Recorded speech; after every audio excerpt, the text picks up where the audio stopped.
Hello crafty friends, it's Jess from jesscrafts.com, and today I have another Christmas card in my holiday series, this time featuring the My Favorite Things Jingle All the Way stamp set and dies.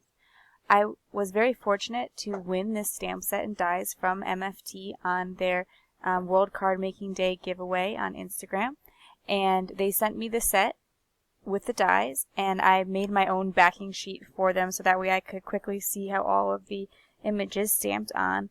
And I think that the Santas in the set are really cute. They are very fun and whimsical, and there's a lot of really cool sayings in the set too. But the one that I really wanted to use right away was the "You're on the nice list" stamps sentiment, and so I wanted to include Santa with his list and then the sentiment. So I die cut all of the different characters in white cardstock, and I'm going to stamp the Santa onto the die cut. With these die cuts, they are solid dies, and so you can't see through them and line them up as easily, so it's more, I find it easier to stamp after you die cut with the solid dies since you can't really see where it's placed.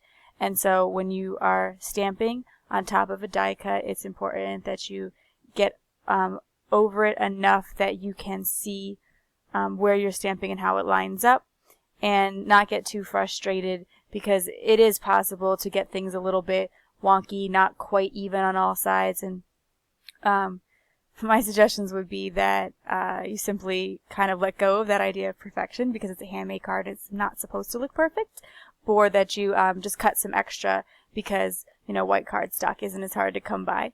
And so I put him aside for now because I'm going to Copic color him later, but I wanted to use another one of my favorite stamp sets from My Favorite Things, which is this Plaid Stamp Set, where you can create your own plaid pattern paper using using the different stripes in the set. So you could simply create stripe paper by just stamping these stripes, but when you add different colors and you place some vertical and some horizontal, you can create a custom plaid background. And so I wanted to create my own custom pattern paper for this particular card. I am using Distress ink.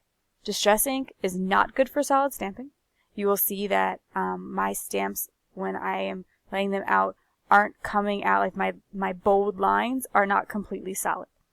And this is kind of a personal choice because I don't have a lot of colored inks. I don't have the storage capacity for it. And so since distress inks are something that I use often and can be used for many different techniques, but aren't good for solid stamping, and I'm not much of a solid stamper, I'm kind of okay with the fact that when I do decide to do solid stamping, it's not going to come out perfect. And in this case, I actually think it adds interest to it because the lines not being perfect just kind of makes it more like a distressed plaid. And so I'm aware of the fact that it's not stamping perfectly, but that's kind of a personal choice. So suggestions for ink that would stamp the solid lines nice and solid.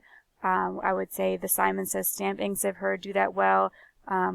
Hero Art's shadow inks. But if what you have on hand is distress inks, then I say go for it. There's no reason to make a large investment if it's not something that you're going to do often. So what I've done is there's a whole bunch of different stripes in the stamp set, and I've mounted the different stripes onto different blocks.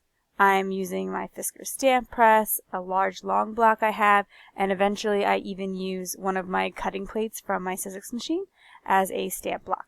And I am choosing to keep each stamp only one color. So if I stamp it in red, every time I stamp it in red. And that makes it just go a little bit faster.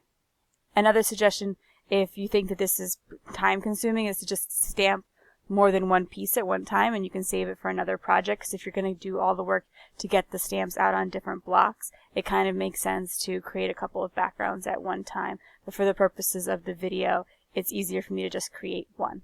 So basically, I'm just varying the widths, the pattern. So if I have a solid, I want to make sure that I space it out before I do another solid. And if you only do two solids, it will really bring your attention to just those two lines. So you just kind of want to go slowly, think about each one, see if you're balancing things out. Is there enough red compared to the green? Are there enough solids compared to the open spaces? And so right now, you can see that like your eyes are really drawn to that red cross in the center. And so I know that I need to balance it out by adding another bold stripe somewhere. And so you'll see I come back in again with the red bold stripe as to not make that so much the center of attention. Another suggestion when doing this would be to frequently clean your stamping surface, because that ink that's left from the edges can get all over your paper, and it's okay if it's getting on the back, but you just want to be careful and be aware of that. So after I have stamped the background, I am going to work on assembling the rest of the card. You might want to hit it all with a heat gun to let it dry, because distress inks do stay wet a little bit longer than some other inks. I know that I want to place Santa in a MFT stitched circle, so you see I'm using a lot of My Favorite Things products on this particular stamp. I want to just kind of showcase the set that they sent me. And I decide to stamp the sentiment in the bottom left-hand corner so that your eye will be drawn from Santa to the sentiment, because he's facing the sentiment in this arrangement.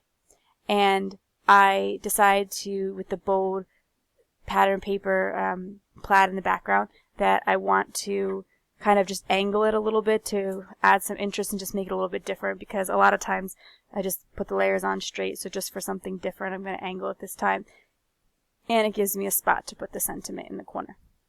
Coloring Santa, I'm going to keep it really simple. I have red for his suit, and I'm using R17 and R14 for that. It's a relatively small area, so I think a two-color blend is fine in this instance. I'm going to add the R17, the darker color, where the shadows would be because of things meeting, like his belt meeting his jacket, or the top of the hat meeting, the brim of the hat meeting the rest of the hat, things like that. Just keeping it simple, not worrying so much about light source, but just the sort of simple things that add just a little bit of depth and dimension. For his skin, I'm using E50 and E53.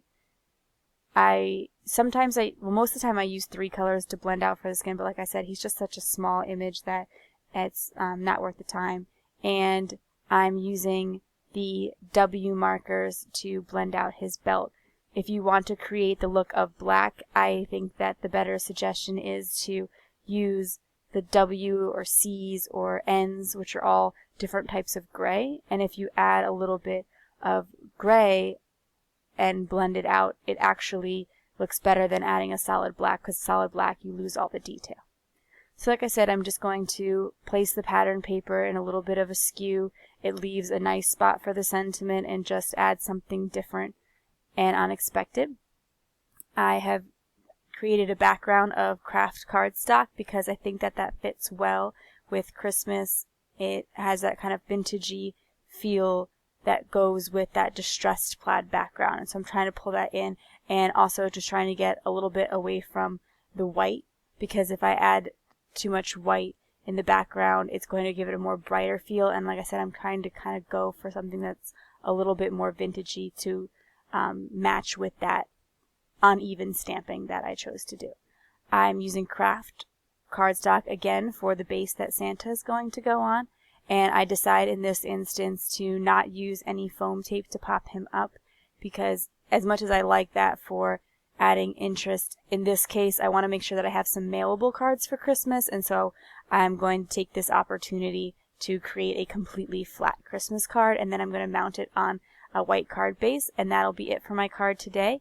I hope you enjoyed this video. If you did, please give it a thumbs up. You can subscribe to my channel for more videos, including holiday Christmas card making videos. And I'm going to give a link to my blog where you can get some more information about the products. Thanks for watching. Have a great day. Bye.